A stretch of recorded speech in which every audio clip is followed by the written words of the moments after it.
jemaat kita bangkit berdiri bersama-sama, kita serukan nama Yahweh dengan pujian Shema Yisrael. Shema Yisrael, Yahweh Eloheinu, Yahweh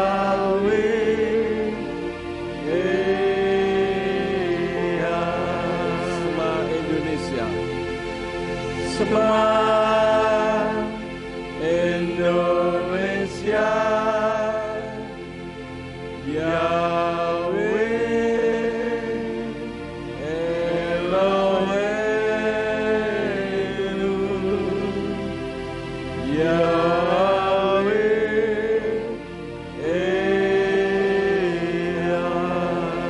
Shema Ambarawa, Shema Ambarawa, Yahweh Eloheinu,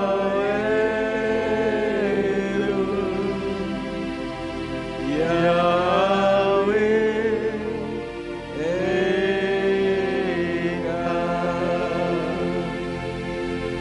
Baruch Shem Kevod Malkuto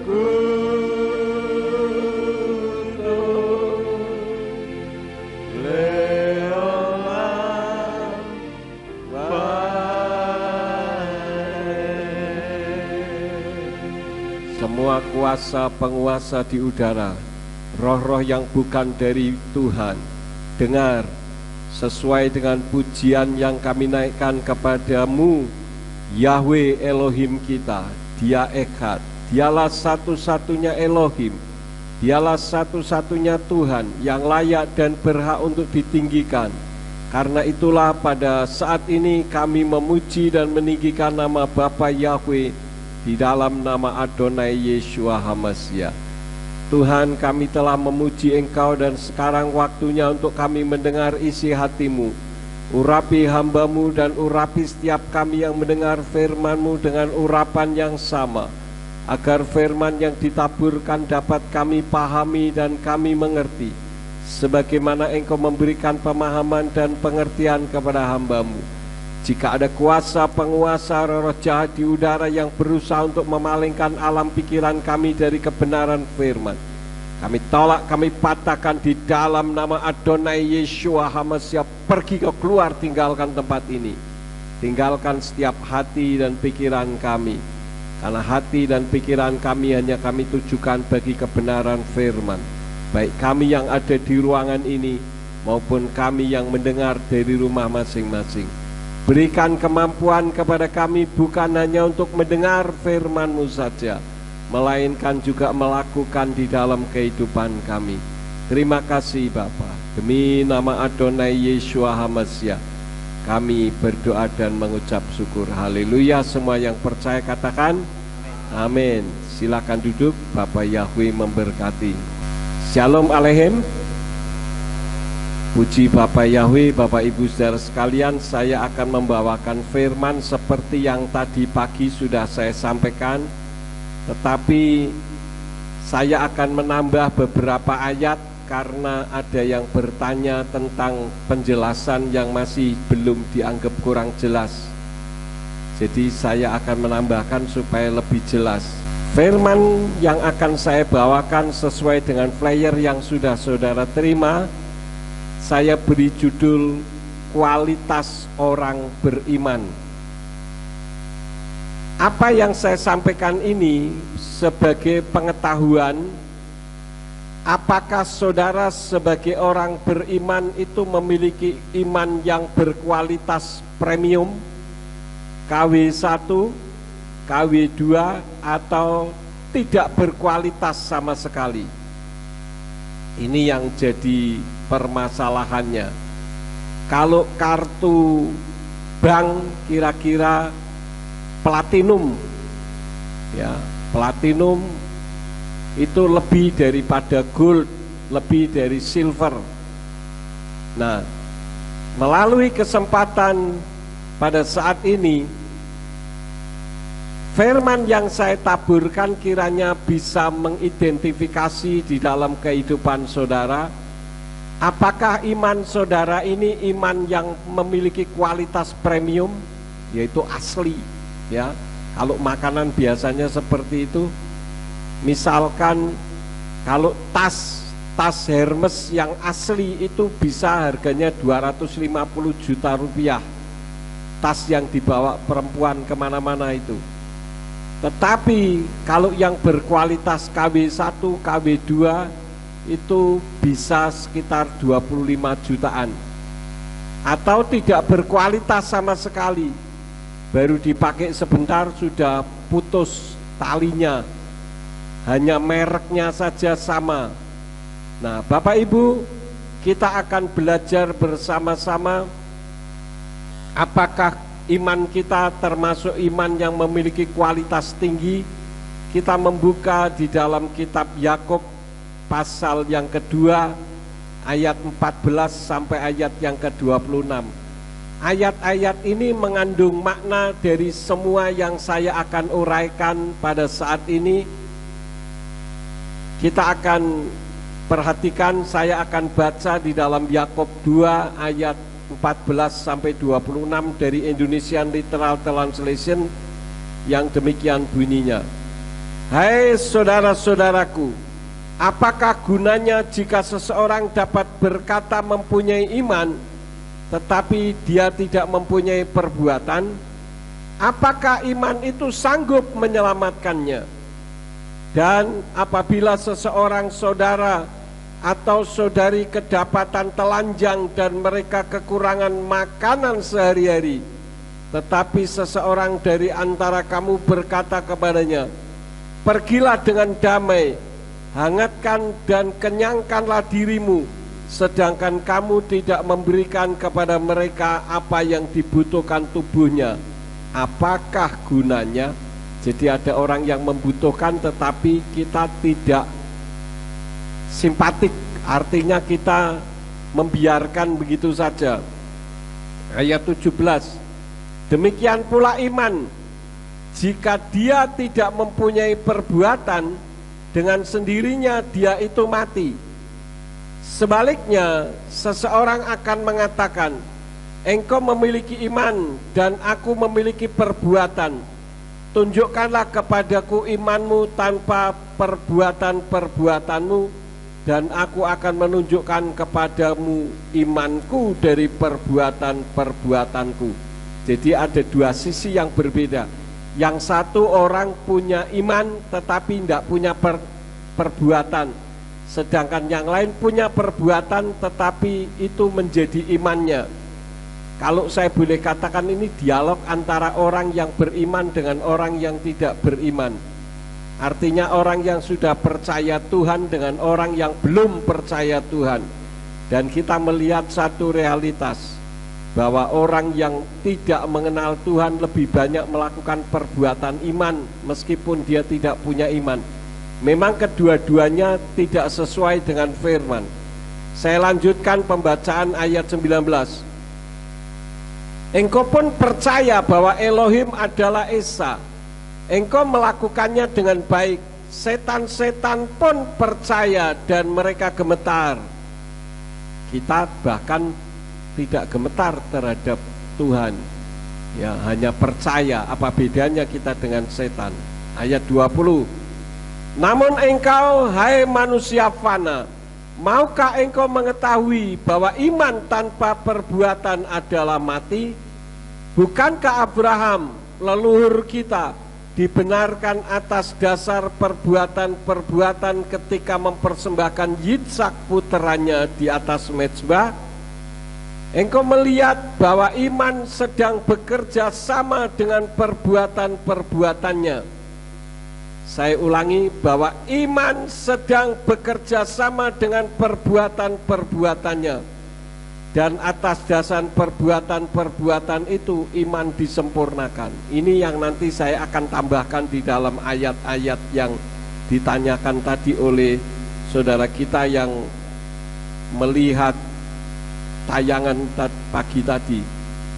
Ayat 23. Dan digenapilah kitab suci yang mengatakan, dan Abraham percaya kepada Elohim dan hal itu diperhitungkan kepadanya sebagai kebenaran, maka dia disebut sahabat Elohim.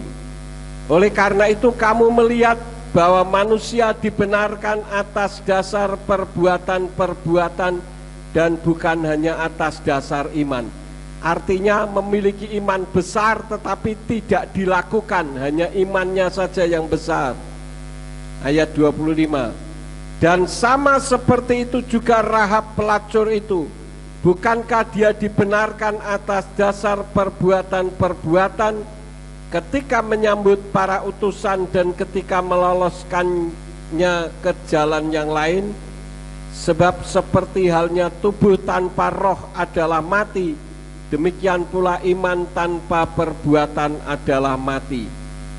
Jadi intinya iman dengan perbuatan itu harus berjalan bersama-sama, saudara-saudara. Iman saja kurang sempurna, perbuatan saja juga tidak sempurna. Artinya iman dan perbuatan harus bekerja bersama-sama. Lalu pertanyaannya, dari mana atau bagaimana penilaian kualitas iman seseorang? Yang pertama adalah aktif. Aktif ini beriman yang berbuat, artinya tidak tergantung kepada keadaan sekitar, tidak ikut-ikutan yang tidak benar. Kalau sekitarnya di lingkungannya adalah orang-orang malas, jangan ikut-ikutan malas. Meskipun kebanyakan orang terkontaminasi, karena firman Elohim katakan perbuatan berteman dengan orang yang tidak beriman seringkali membuat kita jadi tidak beriman. Tetapi sebagai orang yang beriman kepada Bapa Yahweh, maka seharusnya kita memiliki iman yang aktif, artinya berbuat. Kita buka dulu ayatnya di dalam Roma 12 ayat yang kedua. Dan janganlah menjadi serupa dengan zaman ini, tetapi biarlah kamu diubah oleh pembaruan pikiranmu, agar kamu membuktikan apa itu kehendak Elohim yang baik dan yang berkenan dan yang sempurna. Memang pergaulan yang buruk merusakkan kebiasaan yang baik. Artinya kalau kita bergaul dengan orang-orang malas, kita jadi ikut transfer malas. Karena itu saya sudah sering kali katakan, saya sebagai seorang gembala sidang, saya harus beda dengan gembala sidang pada umumnya. Kalau pada umumnya mereka tumpang kaki, goyang-goyang, tidak melakukan apapun, saya selalu aktif di dalam melayani Tuhan, baik melalui internet maupun melalui ibadah secara langsung. Justru ketika saya melihat ada orang malas, saya tidak boleh ikut-ikutan malas, tetapi saya harus aktif, maka saya akan memimpin di antara mereka. Coba kalau gereja kita itu santai seperti gereja pada umumnya, gereja kita tidak akan ada seperti ini, saudara-saudara. Apalagi dulu banyak sekali hambatan-hambatan, ya, kita berjuang mati-matian. Satu lagi ayatnya Amsal 6 ayat 6 sampai 8 dari Indonesian Literal Translation dikatakan, pergilah kepada semut, hai pemalas, perhatikanlah cara hidupnya dan jadilah bijaksana. Perhatikanlah cara hidupnya. Coba saudara perhatikan semut. Bila perlu tandai, kalau semut hitam saudara kasih tip X tubuhnya sedikit saja, jangan kebanyakan nanti semutnya mati. Kasih tip X, kemudian saudara lihat tip X yang sudah ada pada tubuh semut itu larinya kemana saja. Dia akan terus bergerak, tidak akan ada semut yang ongkang-ongkang kaki atau santai, tidak ada, saudara-saudara, ya. Ayat 7 dikatakan yang tidak mempunyai pemandu, pengawas atau penguasa, dia menyediakan rotinya pada musim panas dan mengumpulkan makanannya pada waktu panen. Ini mengandung makna orang yang beriman itu orang yang aktif, artinya ringan tangan, suka menolong. Ringan tangan itu memiliki dua makna, suka menolong tetapi juga suka mukul. Ringan tangan, ya. Tetapi yang saya maksud di sini bukan suka memukul seperti pendeta dari Sidoarjo yang sangat memalukan itu. Tadi saya melihat klarifikasinya. Ya namanya orang mana mau sih dipersalahkan, tetapi yang jelas kejadiannya ada dan kelihatan kalau bukan rekayasa. Tetapi beliau katakan rekayasa. Saya tidak akan menghakimi, biarlah kebenaran yang akan muncul di dalamnya. Oleh karena itu saya katakan, kalau misalkan iman yang aktif itu kalau kita berada di satu tempat, apa yang ada di dalam pikiran kita adalah apa yang bisa aku perbuat di tempat ini supaya aku bisa berguna, bisa bermanfaat. Kalau di tempat pekerjaan, ya saudara bekerja dengan aktif. Tadi pagi saya sudah sampaikan beberapa puluh tahun yang lalu ketika saya punya seorang pengerja dari luar pulau. Dia aktifnya luar biasa hanya kalau di depan saya. Selalu perlente, pakai bajunya sopan, pokoknya bagus lah. Selalu pakai sepatu rapi, ya. Tapi malas. Ketika tidak ada saya, santai, banyak ngobrol. Jadi kalau saudara-saudara yang berasal dari gereja lama dulu pasti tahu siapa yang saya maksud. Tapi ketika saya datang, kelihatan mobilnya lewat, wah sudah melakukan aktivitas apa saja dipegang. Ada sapu, pegang sapu. Ada apa yang bisa dipegang, ada lap, ya dipegang lap untuk ngelapin. Nah ini artinya iman tanpa perbuatan, tidak aktif. Aktifnya hanya kalau ada saya. Artinya menjilat, saudara-saudara. Dan saya sebetulnya diberi insting oleh Tuhan untuk bisa mengetahui. Ya saya seringkali katakan saya sendiri tidak tahu kenapa bisa seperti itu. Jadi orang yang malas, orang yang aktif, Tuhan kasih di dalam hati saya. Oh, orang ini malas, orang ini aktif. Itu kelihatan sekali, saudara-saudara. Karena itu kita belajar untuk menjadi iman yang aktif. Artinya saudara selalu berusaha apa yang bisa saya perbuat ketika saya ada di tempat ini. Sebagai jemaat, apa yang saudara bisa perbuat bagi gereja ini? Apa yang saudara perbuat sebagai pengerja? Apa yang saudara perbuat sebagai orang yang menyandang titel sebagai pegawai? Artinya kita bukan menjilat kepada pimpinan. Karena itu saya seringkali katakan lebih dikasih yang mana? Yang suka menolong atau yang keras dan kejam? Atau yang cuma berpangku tangan karena merasa bukan tugasnya? Jadi melihat ada sesuatu yang harusnya bisa dilakukan tetapi tidak dilakukan, ini artinya tidak berkualitas, malas, ya. Misalkan dari hal-hal yang sepele, kalau saudara melihat ada orang di pinggir jalan mau nyebrang, maju mundur, tidak berani-berani nyebrang, saudara diliatin dari jauh, ditonton, ini satu adegan yang lucu, maju mundur, takut untuk nyebrang. Atau saudara ambil tindakan untuk menyeberangkan. Atau misalkan ada orang buta yang berjalan mau lewat masuk ke got, misalkan, apakah saudara melakukan perbuatan supaya orang itu jangan masuk got, atau malah saudara memvideonya supaya bisa masuk konten misalkan. Nah, ini adalah orang yang beriman yang tidak bisa menghasilkan buah. Dulu waktu saya masih di gereja lama, ada seorang pendeta dari gereja lain yang ngajak saya mancing, saudara. Pak Yakub, yuk mancing. Bayangan saya itu duduk di bawah pohon, megang joran, saudara-saudara ya. Jadi membuang waktu sia-sia. Saya pikir, wah, enggak dah.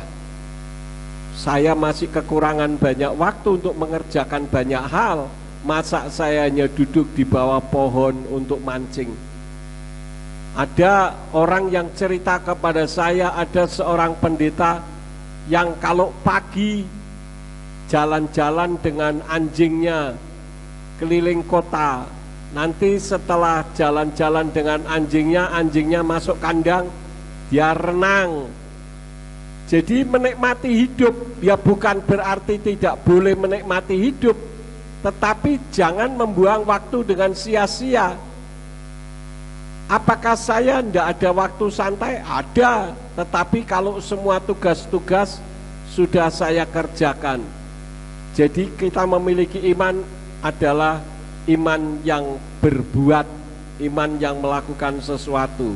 Jadi jangan hanya baik di depan orang. Dulu waktu saya masih di daerah Pekalongan di Comal, setiap hari Sabtu sore saya tinggalkan toko, saya pergi ke gereja, saya bersihkan gereja, bahkan kamar mandi pun saya isi airnya. Saya berdua dengan seorang yang sudah lanjut usia. Saya kerjakan itu berdua, dan tidak ada yang tahu, bahkan pendeta pun tidak tahu. Kenapa tidak memberitahu pendeta? Karena saya bekerja bukan untuk pendeta, saya bekerja untuk Tuhan. Jadi saya tidak butuh penilaian dari seorang pendeta. Itu yang pertama. Coba saudara identifikasi, apakah saudara termasuk orang yang beriman memiliki kualitas tinggi? Hal yang pertama, aktif. Yang kedua, taat. Kita buka ayatnya di dalam Efesus 6 ayat yang kelima dari Indonesian Literal Translation, dikatakan, hamba-hamba, taatilah kepada para majikan secara lahiriah dengan rasa takut dan gentar dalam ketulusan hatimu seperti kepada Hamasya. Tadi pagi saya sudah saksikan juga bagaimana pendeta saya dulu itu pendeta didikan Belanda yang sangat keras. Pada saat saya dididik memang rasanya sangat tidak enak. Tetapi setelah saya menjadi gembala sidang, saya baru tahu bahwa didikannya betul-betul berfaedah, sangat bermanfaat. Termasuk ada anak rohani saya yang selama ada di tempat ini, saya tidak sebut nama karena banyak diburu orang. Bagaimana dia selama ada di tempat ini, dia saya didik untuk menjadi orang yang bergantung kepada Tuhan. Dan sekarang hidupnya diberkati Tuhan. Kenapa? Karena dia, saya bentuk sikap hati dan motivasinya tidak sama dengan sikap hati dan motivasi pada umumnya yang berorientasi ke materi. Kemudian kita buka lagi di dalam Ibrani 13 ayat yang ke-17. Yakinilah mereka yang menjadi para pemimpinmu dan tunduklah, karena mereka sendiri berjaga-jaga demi jiwamu sebagai orang yang memberikan pertanggungjawaban, sehingga mereka dapat melakukan hal itu dengan sukacita dan tidak dengan berkeluh kesah, karena hal itu tidak bermanfaat bagimu. Kenapa dikatakan yakinilah mereka yang menjadi para pemimpinmu dan tunduklah? Sesuai dengan ayat ini, karena mereka sendiri berjaga-jaga demi jiwamu. Saya sebagai seorang gembala sidang, saya punya waktu untuk mendoakan jemaat, Karena saya tahu sebagai pemimpin saya harus membentengi jemaat dengan doa, supaya jemaat jangan selalu diserang oleh kuasa kegelapan. Yang dibentengi dengan doa saja masih ada hambatan, apalagi yang tidak dibentengi dengan doa, yang gembalanya hanya sukacita-sukacita saja, tidak pernah memikirkan kesulitan dan dalam kehidupan jemaat. Oleh karena itu sekarang ini sedang ngetren banyak orang yang suka memberontak karena lebih pinter, lebih berduit, dan lebih segala-galanya dari pemimpinnya. Apalagi kalau pemimpinnya sudah tua, tidak sekolah teologi, khotbahnya biasa-biasa saja, seringkali banyak dapat cemoohan dari jemaatnya. Padahal jemaatnya tidak tahu bahwa gembalanya setiap malam mendoakannya. Dia katakan, Tuhan berkati jemaat yang Tuhan percayakan kepada saya. Tuhan tolong beri berkat, jauhkan dari malapetaka, bahaya maupun permasalahan di dalam kehidupan. Tetapi karena jemaatnya tidak tahu, maka jemaatnya hanya menilai dari segi yang kelihatan di mata saja. Itu hal yang kedua. Nah, coba saudara renungkan, apakah saudara termasuk orang yang taat kepada pimpinan, baik di dalam gereja maupun di dalam aktivitas usaha saudara setiap hari, di dalam pekerjaan saudara. Apakah saudara juga termasuk orang yang taat? Taat di sini bukan berarti ikut-ikutan melakukan perbuatan dosa. Ya, kalau orang berbuat dosa ya kita jangan ikut-ikutan. Yang ketiga, disiplin waktu. Ayatnya di dalam Pengkhotbah 3 ayat 2 sampai 8. Mari kita lihat bersama-sama. Pengkhotbah 3 ayat 2 sampai 8, saya akan baca, demikian bunyinya. Ada waktu untuk lahir, ada waktu untuk meninggal, ada waktu untuk menanam, ada waktu untuk mencabut apa yang ditanam. Ada waktu untuk membunuh, ada waktu untuk menyembuhkan, ada waktu untuk merubuhkan, ada waktu untuk membangun. Ada waktu untuk menangis, ada waktu untuk tertawa. Ada waktu untuk meratap, ada waktu untuk menari. Ada waktu untuk membuang batu-batu, ada waktu untuk mengumpulkan batu-batu. Ada waktu untuk memeluk, ada waktu untuk menahan diri dari memeluk. Ada waktu untuk mencari, ada waktu untuk membiarkan hilang. Ada waktu untuk menyimpan, ada waktu untuk membuang. Ada waktu untuk merobek, ada waktu untuk menjahit kembali. Ada waktu untuk diam, ada waktu untuk berbicara. Ada waktu untuk mencintai, ada waktu untuk membenci. Ada waktu untuk perang, ada waktu untuk damai. Artinya bahwa segala sesuatu itu ada waktunya. Karena itulah maka kita jangan menyia-nyiakan waktu. Mumpung masih ada kesempatan. Hidup ini adalah kesempatan, kata satu lagu ya. Karena itu menjadi motivasi bagi saya, memotivasi.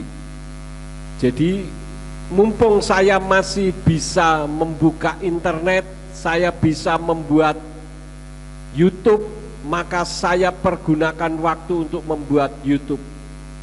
Karena saya tahu sekali waktu akan ada waktunya untuk saya sudah tidak bisa membuka komputer lagi. Karena itu mumpung masih ada kesempatan, saya terus bekerja bagi kemuliaan Bapa Yahweh. Demikian pun di dalam kehidupan saudara. Jangan kita kebiasaan untuk mengorupsi waktu. Seringkali kita anti dengan korupsi, tetapi yang dipikirkan hanya korupsi uang. Bagaimana dengan korupsi waktu? Karena itu saya ajar kepada Bapak Ibu saudara sekalian supaya kita disiplin waktu. Saya menghendaki dari kapan dulu saya sudah katakan, saya rindu ketika kita kebaktian saat pemimpin pujian naik ke mimbar dan mengata, mari saudara kita mulai ibadah kita, sudah tidak ada lagi yang datang terlambat. Itu sudah menjadi kerinduan hati saya puluhan tahun yang lalu. Kenapa? Karena realitasnya sebetulnya manusia kalau mau itu bisa, saudara-saudara. Buktinya kalau saudara pergi naik kereta api jam 7, saudara berusaha untuk tidak terlambat kan? Nah, oleh karena itulah maka saya menghendaki kalau untuk Tuhan waktu perhatikan dengan baik. Jangan kita berpikir lah nggak apa-apalah, yang penting masuk ke gereja, toh paling-paling juga masih puji-pujian. Lah puji-pujian kok paling-paling, atau ndak terlalu penting. Kalau ndak terlalu penting ya ndak usah dilakukan. Semuanya penting.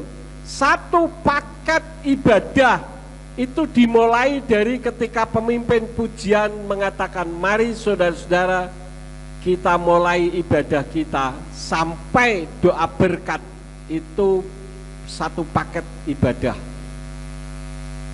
Kalau tidak sampai selesai berarti kita belum satu paket, artinya belum beribadah dengan total, ya.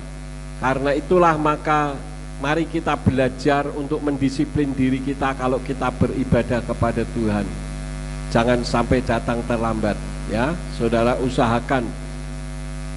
Jangan kita alasannya lah ban mobilnya bocor kok Pak. Ya enggak apa-apa sih kalau ban mobilnya bocor.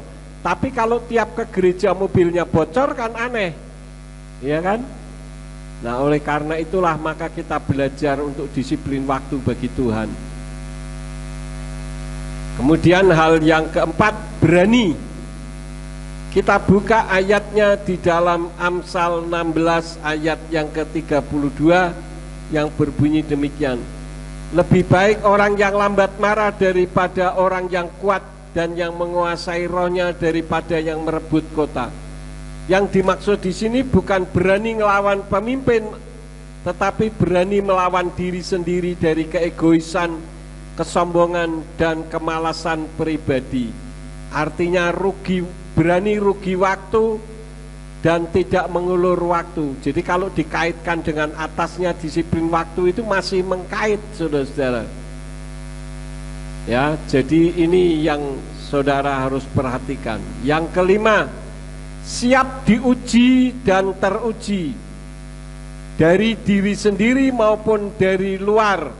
Ayatnya di dalam 2 Korintus 13 ayat yang kelima. Indonesian Literal Translation menulis, ujilah dirimu sendiri. Kalau kamu berada di dalam iman, buktikanlah dirimu sendiri. Apakah kamu tidak mengenali dirimu sendiri, bahwa Yeshua HaMashiach ada di dalam dirimu, kecuali kamu adalah orang yang tidak tahan uji. Artinya apa? Mudah kecewa.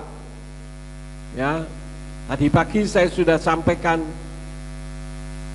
mungkin di antara kita semua pernah mengalami apa yang disebut dengan kecewa. Tetapi apa yang kita lakukan dalam kekecewaan? Apakah kita marah kemudian kita berusaha untuk membunuh orang tersebut? Mungkin kita tidak berani membunuh, tetapi kita mengutuki, ya. Dan tadi pagi saya sudah sampaikan bahwa sebagai orang yang beriman kepada Bapa Yahweh harus hati-hati dengan kutuk. Kelihatannya gampang, tinggal ngomong saja, matilah kau misalkan. Tetapi bagi orang yang sudah tahu firman Tuhan, kutuk bagi orang yang mengenal Bapa Yahweh kepada orang lain, mengutuki orang lain, kutuk itu akan kembali kepada dirinya kalau tidak segera dicabut. Ayatnya di mana? Kita membuka di dalam Mazmur 109 ayat 17 sampai 18. Mazmur 109 ayat 17 sampai 18. Nah, ini kita bisa tayangkan, saudara. Kita baca bersama-sama, ya. Ucapkan dengan suara yang keras bersama-sama. Mari kita baca, ucapkan dengan bersuara sampai telinga saudara mendengarkan suara saudara sendiri. Ayat 17 dan 18 kita ucapkan, 2, 3. Dan dia suka kutukan, maka hal itu menimpanya. dia juga tidak senang dengan berkat, maka hal itu menjauh daripadanya. Oleh karena dia menyelimuti dirinya dengan kutukan, seperti mengenakan jubah, maka hal itu datang seperti air pada tubuhnya dan seperti minyak pada tulang-tulangnya. Apa yang datang kepada tubuhnya seperti minyak dan tulang-tulangnya? Kepada tulang-tulangnya itu adalah kutuk yang dilontarkan. Kelihatannya sepele, hanya mengeluarkan ucapan sumpah serapah, tetapi hati-hati bagi orang yang beriman kepada Tuhan, karena itu akan membahayakan di dalam kehidupannya sendiri. Itu hal yang kelima. Jadi belajar untuk menjadi orang yang siap diuji dan teruji. Siap diuji dan teruji itu artinya apa? Tangguh, tidak mudah menyerah, berani menghadapi tantangan. Itu artinya orang yang siap diuji dan teruji. Ya. Sekarang yang keenam, siap dikoreksi dan tidak sakit hati ketika diberi input. Karena setiap orang hidup di atas muka bumi ini tidak ada yang bebas dari kesalahan. ChatGPT saja yang katanya pengetahuan buatan yang luar biasa saja ada yang salah kok, saudara-saudara. Apalagi manusia biasa kita ini, banyak sekali kelemahan, hanya Tuhan yang tidak pernah bisa salah. Jadi siap dikoreksi dan tidak sakit hati ketika diberi input. Bahkan termasuk pada saat ini mungkin firman ini menegur saudara dengan keras. Jangan saudara pikir, wah Pak Yakub tidak suka dengan saya. Oh no, saya sudah ngomong berkali-kali kalau saya menyampaikan firman, saya menyampaikan apa yang Tuhan taruh di dalam hati dan pikiran saya. Saya tidak menunjukkan kepada orang tertentu, misalkan karena saya sedang bermasalah dengan Tatak misalkan, lalu saya serang dari atas mimbar. Ini artinya saya membagikan sampah kepada saudara yang lain. Karena apa yang saya sampaikan itu hanya luapan isi hati, kotoran-kotoran hati yang keluar. Nah, padahal firman Tuhan ada istilah tabur tuai. Apa yang saya tabur itu yang akan saya tuai. Jadi kalau saya menyampaikan hal-hal sampah, maka saya akan menuai sampah. Dan perlu saudara ketahui, penuaian itu lebih banyak daripada apa yang ditabur. Contoh, misalkan saya punya 1 butir jagung, saya tanam kemudian tumbuh pohon jagung, keluar buah jagung. Ketika dibuka ada berapa butir-butir jagung di dalamnya? Banyak. Artinya saya hanya menanam 1 tetapi menuai banyak. Dan saya tidak mau menuai keburukan, karena itu saya mengajarkan kebenaran. Dan kalau ada yang ditegur itu sebetulnya karena Tuhan sayang kepada saudara. Kita buka ayatnya, Amsal 12 ayat yang ke-1. Siapa mencintai didikan, mencintai pengetahuan, tetapi siapa membenci teguran adalah seperti binatang liar. Siapa membenci teguran adalah seperti binatang liar. Kalau ada binatang yang terjerat sesuatu misalkan, kemudian kita nolongin, kita kalau tidak hati-hati bisa digigit, karena tidak mengerti bahwa kita sedang menolong. Ya, itu binatang, saudara-saudara. Nah, demikian pula kalau orang yang tidak suka menerima didikan itu seperti binatang, tidak berakal budi. Ketika diberi input, diberi teguran baik-baik, sakit hati. Ini sesuatu yang mengerikan. Artinya merasa dirinya paling benar. Saya sebagai seorang gembala sidang, saya siap dikoreksi. Kalau saya salah, tolong saya ditegur dengan bijaksana. Pasti saya akan merenungkan. Kalau teguran atau input saudara itu sesuai dengan visi dan misi gereja, saya akan lakukan. Jadi kalau saudara memberi input kepada saya ada beberapa hal. Yang pertama, kalau tidak saya lakukan bukan berarti saya menolak saudara. Yang saya tolak adalah inputnya. Itu yang pertama. Yang kedua, kalau saya belum melakukan bisa saja karena input itu terlalu cepat. Nantinya akan dilakukan, tetapi bukan sekarang misalkan. Itu yang kedua. Yang ketiga, input itu baik sesuai firman dan waktunya tepat, saya lakukan. Misalkan seperti pengumuman yang disampaikan Pak Sarmujito, itu kan ada yang di bagian belakang, di akhir, saudara-saudara. Itu juga dari hasil inputnya Pak Darno. Saya pikir bagus juga, artinya pengumuman yang dipisahkan yang khusus untuk jemaat, yang tidak perlu orang luar dengar, sehingga ketika sudah doa berkat, maka yang keluar streamingnya sudah di-off-kan semuanya. Jadi kalau ada hal-hal yang hanya jemaat saja yang perlu tahu, maka hal itu bisa terrealisasi. Nah, ini input dari seseorang, dan input itu baik, saya lakukan, saudara-saudara, ya. Kemudian kita lihat lagi pasal 28 ayat yang ke-23.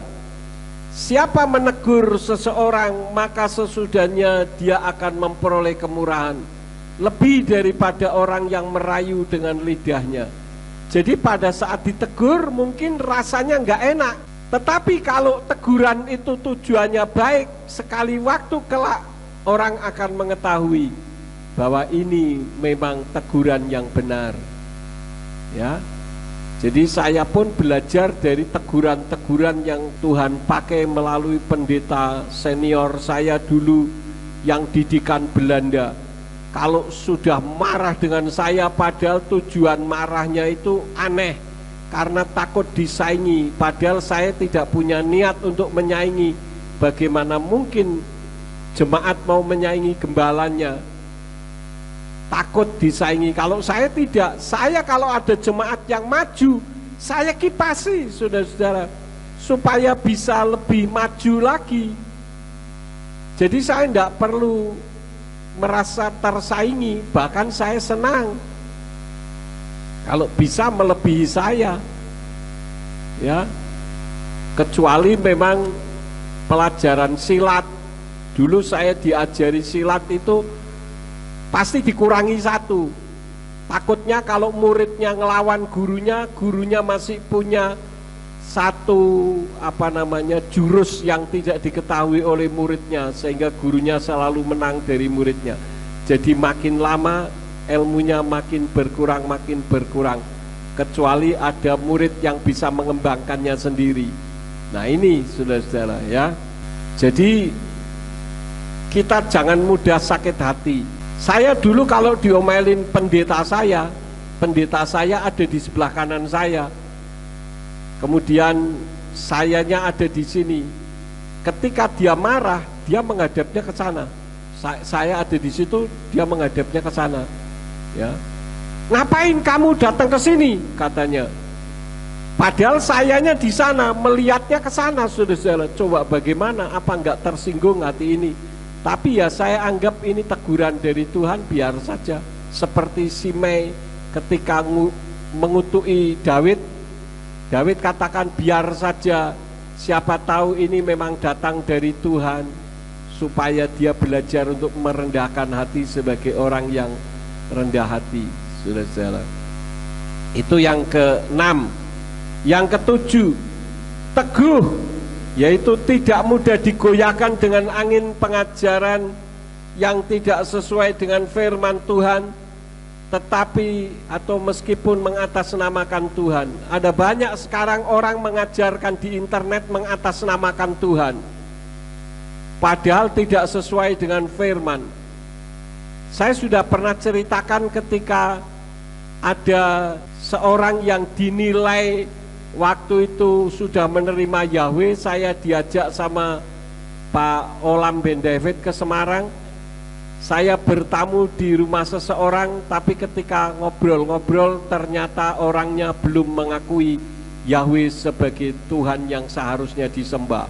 Lalu dia mengatakan begini, Saya sudah ngomong dengan dua pendeta yang lain, jadi kami bertiga berdoa minta Roh Kudus memberitahu, Tuhan, kalau engkau saya panggil Allah, mau atau tidak? Lalu saya tanya, jawaban Roh Kudus apa, Pak? Jawaban Roh Kudus, enggak apa-apa tuh. Loh, kok aneh? Kok enggak sama dengan isi firman Tuhan? Firman Tuhan justru melarang. Apakah Roh Kudusnya lupa? Nah ini saudara, ini mengatasnamakan Tuhan sebetulnya karena takut untuk memberitakannya. Takut nanti jemaatnya bubar, sehingga kalau jemaatnya bubar, piring pendeta juga ikut bubar. Nah, ini percuma pendeta yang seperti itu, tidak berkualitas. Yang dikatakan orang Yahudi saja tidak menyebut Yahweh. Nah, orang Yahudi menolak Yeshua sebagai Tuhan dan Juru Selamat, kok tidak diikuti? Ini kan aneh, saudara-saudara ya. Sekarang kita buka ayatnya, Efesus 4 ayat 11 sampai 14, yang demikian bunyinya. Dan dia sendiri sesungguhnya telah memberikan para rasul dan para nabi dan para penginjil dan para gembala, bahkan para pengajar, untuk penyempurnaan orang-orang kudus sebagai pekerjaan pelayanan bagi kebangunan tubuh manusia, sehingga kita semua telah sampai pada kesatuan iman dan pengenalan penuh akan Putra Elohim sebagai manusia sempurna sesuai ukuran kedewasaan kepenuhan manusia, sehingga kita tidak lagi menjadi kanak-kanak yang diombang-ambingkan dan digiring oleh berbagai angin pengajaran dengan tipu daya manusia dalam kelicikan dengan muslihat penyesatan. Jadi kalaupun ada ajaran-ajaran yang dianggap benar tapi tidak sesuai dengan firman, jangan diikuti. Saya sudah seringkali mengajarkan hati-hati dengan ajaran di internet, karena di internet itu banyak sekali pengajaran yang mengatasnamakan Tuhan tapi tidak sesuai dengan firman Tuhan. Ada yang mengajarkan bukan lagi menolak Yahweh, tetapi justru menganggap Yahweh tidak perlu disebut namanya, diganti menjadi Hashem. Hashem itu kan nama itu. Lah Yahweh menghendaki namanya dipanggil, bukan dipanggil sebutannya. Kalau nama itu, siapa nama itu? Ada banyak nama. Sekarang yang ke-8, tidak mudah putus asa dalam menghadapi permasalahan kehidupan. Kita buka dulu ayatnya di dalam 2 Korintus 4 ayat 7 sampai 9. Namun kami memiliki harta ini di dalam bejana tanah liat, supaya kehebatan kuasa itu berasal dari Elohim dan bukan dari kami, yang tertindas dalam segala hal tetapi tidak terkekang, yang dibingungkan tetapi tidak putus asa, yang dianiaya tetapi tidak ditinggalkan sendirian, yang dihempaskan tetapi tidak binasa. Satu lagi terlebih dahulu, Galatia 6 ayat yang ke-9. Dan kita tidak boleh patah semangat manakala berbuat baik, karena kita akan menuai pada saatnya sendiri jika kita tidak dilelahkan. Nah, firman Tuhan mengajarkan supaya kita jangan menjadi orang yang mudah putus asa. Ketika putus asa, kemudian ingin mati, berusaha untuk bunuh diri. Perlu saudara ketahui, di Jepang sekarang ini ada banyak sekali orang-orang kaya yang mati bunuh diri, loncat dari apartemen, ada yang minum obat, ada yang minum racun. Ini adalah tindakan bodoh. Kenapa? Karena mereka tidak mengenal Tuhan. Kita tidak boleh putus asa karena ada harapan. Karena ada harapan dan ada kekuatan dari Elohim. Saudara kan miliknya Elohim. Makanya saudara jangan mudah putus asa. Kenapa banyak orang mudah putus asa dan stres? Kenapa banyak orang stres? Karena tidak mengandalkan harapannya kepada Elohim, bersandarnya kepada uang dan masalah kehidupan. Jadi saudara-saudara, kita bisa melihat siapa saudara kita yang sesungguhnya adalah ketika saudara sedang dalam keadaan terpuruk. Ketika saudara dalam keadaan terpuruk, Biasanya orang meninggalkan kita atau mencaci maki kita. Ayat firman Tuhannya kita lihat di dalam Amsal 17 ayat 17. Amsal 17 ayat 17 dikatakan, seorang sahabat mengasihi setiap saat, dan seorang saudara dilahirkan untuk masa kesukaran. Jadi ketika saudara dalam masa yang sukar, siapa yang dekat dengan saudara yang ketika masa sukar? Setidak-tidaknya kita memberikan penghiburan, memberikan kekuatan iman dengan kalimat-kalimat yang menyemangati, atau bahkan sebaliknya, kita bisa melihat di situ siapa sesungguhnya saudara kita yang benar-benar saudara. Kalau saat jaya semua orang mengakui sebagai saudara, itu sudah wajar saudara-saudara, karena kehidupan di dunia begini. Ketika ada orang yang diberkati secara materi, orang bukan saudara pun mengakui, oh itu saudara saya. Ya, contohnya siapa? Iyyub, kita membuka ayatnya. Di dalam Iyyub pasal 42 ayat yang ke-11. Di sana dikatakan, kemudian semua saudara laki-lakinya dan saudara perempuannya datang kepadanya, dan semua orang yang pernah mengenalnya. Bayangkan saudara, semua orang ngebruk ke tempatnya Iyyub, dan mereka makan roti bersama-sama dengan dia di dalam rumahnya, dan mereka menghiburnya serta menguatkan dia sehubungan dengan semua kemalangan yang telah Yahweh bawa kepadanya. Dan masing-masing dari mereka memberikan kepadanya 1 keping uang dan sebuah cincin emas. Ini kan aneh. Orang dibolehkan, sudah diberkati oleh Bapa Yahweh, banyak orang datang ngebruk memberikan uang, memberikan cincin. Nah, seharusnya yang diberi uang dan diberi cincin adalah ketika dalam keadaan apa? Terpuruk. Ketika dalam keadaan terpuruk ditinggalkan. Ya, ini bukan orang yang berkualitas imannya. Maka dalam segala usaha di akhir zaman ini, nah ini tadi ada yang minta ayatnya. Di dalam usaha di akhir zaman, saudara-saudara, perlu diketahui bahwa firman Elohim sudah mengatakan menjelang kedatangan Yeshua HaMashiach yang kedua kali akan ditandai dengan masa-masa yang sukar. Artinya semakin ke sana kita akan menghadapi kesukaran. Saya pernah memberi nasihat kepada seseorang supaya jangan main trading, karena untuk main trading itu tidak gampang. Ya, itu seperti judi meskipun bukan judi, tetapi harus mengamati pergerakan saham dan sebagainya setiap saat di depan televisi. Teman-teman saya di Amerika banyak yang ikut trading, tetapi begitu masuk tahun 2000 mereka semua cut, tidak main trading lagi, karena dia tahu firman bahwa akhir zaman ini masa yang sukar sudah mulai ada. Tapi teman saya yang sudah saya kasih nasihat tidak nuruti ikut trading, akhirnya habis-habisan uangnya, saudara-saudara. Punya apartemen, punya mobil, semua hilang. Sekarang tinggalnya di kontrakan.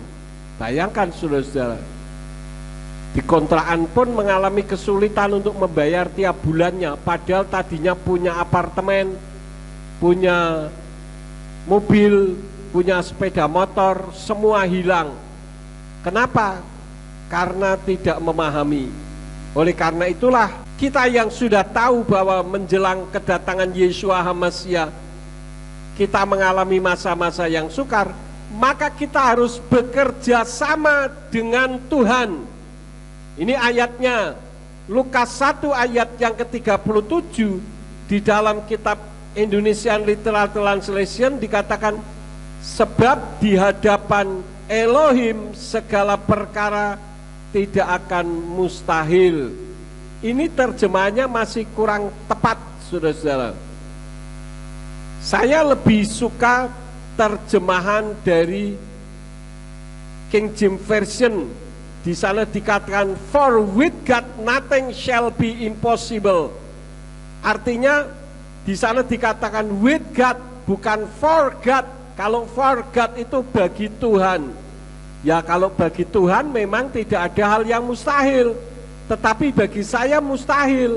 Tetapi kita yang mustahil melakukan itu, kalau bekerja sama dengan Tuhan, tidak ada hal yang mustahil. Karena itu saya lebih suka terjemahan dari King James Version yang berbunyi, for with God nothing shall be impossible.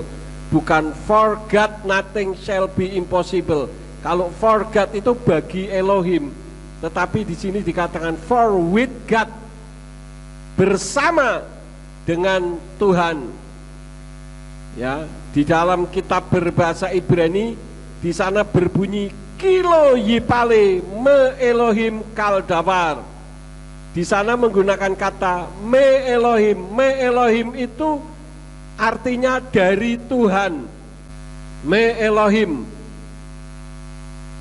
Kenapa kok bisa dari Tuhan datangnya berkat? Karena orang melakukan kerjasama dengan Tuhan. Kalau bagi Tuhan itu le Elohim, bagi Tuhan atau untuk Tuhan. Karena itulah maka di dalam menghadapi masa yang sukar ini, mari kita bekerja sama dengan Tuhan. Kalau saudara bekerja sama dengan Tuhan, maka seperti apa yang pernah disampaikan oleh Mose, kita akan naik dan tidak akan pernah turun. Asal kita bekerja sama dengan Tuhan, bukan bekerja sama dengan orang-orang tertentu. Ya, itu yang ke-8. Yang terakhir, yang ke-9, lahir baru. Apa yang dimaksud lahir baru? Yaitu menyalipkan keinginan tubuh yang tidak sesuai dengan firman Tuhan. Tentu saja yang mengarah kepada perbuatan dosa, meskipun bisa dilakukan dengan tersembunyi sekalipun. Di dalam Yohanan 3 ayat yang ketiga dikatakan, Yesua menjawab dan berkata kepadanya, sesungguh-sungguhnya aku berkata kepadamu, jika seseorang tidak dilahirkan dari atas, ia tidak dapat melihat kerajaan Elohim. Jadi harus ada lahir baru, artinya ada perubahan sikap. Ikut Tuhan itu gampang kok dan enak, saudara-saudara. Kalau kita mentaati firman, sudahlah. Usaha saudara akan diberkati, aktivitas saudara akan diberkati, semua akan diberkati. Saya tidak bicara soal teologi kemakmuran, tetapi ini janji firman Tuhan, bahwa orang yang takut akan Tuhan, maka orang itu akan diberkati. Nah, sekarang bagaimana ciri-ciri orang yang sudah lahir baru? Orang yang lahir baru itu terjadi pertumbuhan rohani dan kehidupannya bisa menjadi contoh atau jadi berkat bagi orang lain. Sekarang yang jadi permasalahan di dalam kehidupan saudara, apakah saudara bisa menjadi berkat bagi orang lain? Sesuai dengan pembahasan pada saat ini, apakah iman kita berkualitas? Nah, yang bisa menjawab adalah saudara sendiri. Kalau saudara melakukan apa yang saya sampaikan, maka iman saudara adalah iman orang yang berkualitas. Kalau saudara menerima teguran 1 atau 2, berarti masih belum 100%, artinya mungkin masih KW 1. Perbaiki supaya menjadi premium. Atau bahkan kita tidak sama sekali seperti apa yang saya sampaikan, itu artinya saudara tidak memiliki iman yang berkualitas. Ini saja yang saya sampaikan kepada saudara, supaya kehidupan kita semuanya semakin diberkati dan semakin dipakai Bapa Yahweh. Amin buat firman Tuhan. Mari kita bangkit berdiri bersama-sama, kita tutup di dalam doa. Kami mengucap syukur kepadamu Bapa Yahweh, Engkau telah menyampaikan isi hatimu untuk kami menjadi orang yang memiliki iman yang berkualitas, sebagai orang yang beriman tetapi berkualitas. Engkau berkati seluruh jemaatmu yang mendengarkan firman-Mu, baik yang ada di ruangan ini maupun yang dari rumah masing-masing. Terima kasih Tuhan, kalau sebentar kami akan pulang, kirim malaikat Tuhan untuk menjaga, melindungi kami, tibakan di rumah masing-masing dengan selamat, baik yang di Ambarawa maupun yang berasal dari luar kota Ambarawa. Engkau pakai semakin hari semakin heran bagi semua yang sudah ambil bagian di dalam pelayanan pada saat ini. Terima kasih Bapa. Kalau malam nanti kami akan beristirahat, izinkan malaikat-Mu tetap menjaga dan melindungi kami, supaya kami dapat beristirahat dengan nyenyak, tanpa gangguan kuasa setan maupun orang jahat serta sakit penyakit, sehingga besok kami bangun dengan tubuh yang sehat. Dan ketika kami bangun dengan tubuh yang sehat, kami melakukan aktivitas apa saja yang diusahakan dan dikerjakan yang tidak bertentangan dengan firman-Mu, dibuat nyala oleh Engkau berhasil, supaya dengan keberhasilan itu dapat dikembalikan lagi guna hormat dan kemuliaan bagi nama-Mu. Terima kasih Bapa. Sekarang berkatilah kami karena kami siap menerima berkat daripada-Mu. Mari kita angkat kedua belah tangan kita untuk menerima berkat Yahweh. Yefarka Yahweh wayis mereka. Yahweh memberkati engkau dan memelihara engkau. Yaer Yahweh pano oleka wikuneka. Yahweh menyinari engkau dengan wajahnya dan memberi engkau anugerah. Yisa Yahweh pano oleka wiyashem leka shalom. Yahweh menghadapkan wajahnya kepadamu dan memberi engkau damai sejahtera. Diberkatilah engkau di kota dan diberkatilah engkau di ladang. Diberkatilah buah kandunganmu, hasil bumimu dan hasil ternakmu, yakni anak lembu sapimu dan kandungan kambing dombamu. Diberkatilah bakulmu dan tempat adonanmu. Diberkatilah engkau pada waktu masuk dan diberkatilah engkau pada waktu keluar. Sekarang pulanglah dan terimalah berkat. Kasih Bapa Yahweh Sang Pencipta, kasih karunia Adonai Yeshua HaMashiach Sang Pembeli jiwa, dan Ruach HaKodes menyertai saudara sekalian sampai Maranatha. Adonai Yeshua HaMashiach datang kembali untuk yang kedua kali dan mengangkat kita semua. Haleluya.